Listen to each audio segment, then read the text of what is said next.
Hey, quick question. How much of what stressed you out this week was actually yours to deal with? Because 2,300 years ago, a group of people figured out the answer, and honestly, it still hits different today. It started with a guy named Zeno. He wasn't a king, he wasn't famous.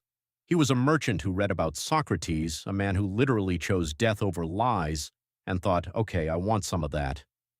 So he started teaching on a porch, just a regular porch, and that became Stoicism. Now, here's the crazy part. The people who followed this philosophy were not your typical self-help crowd. One was a slave. His master literally broke his leg just to test him.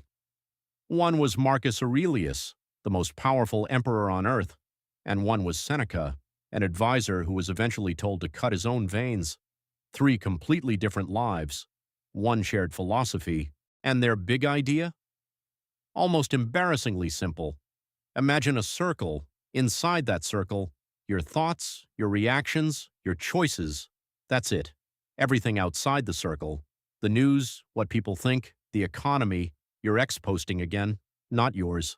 The moment you actually stop fighting what's outside that circle, something weird happens. You start to feel free. And look, this isn't toxic positivity. These guys felt real pain.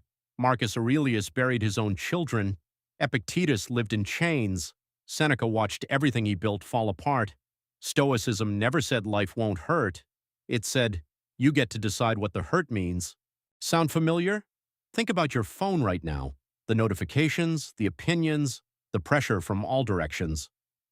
The Stoics would look at that and ask one question: which of this is actually inside your circle?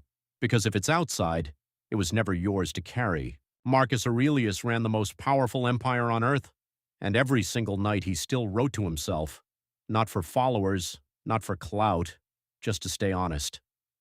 Epictetus said, don't wish for things to be easier, wish to be stronger. Stoicism survived 500 years, from slaves to emperors, from Greece to Rome.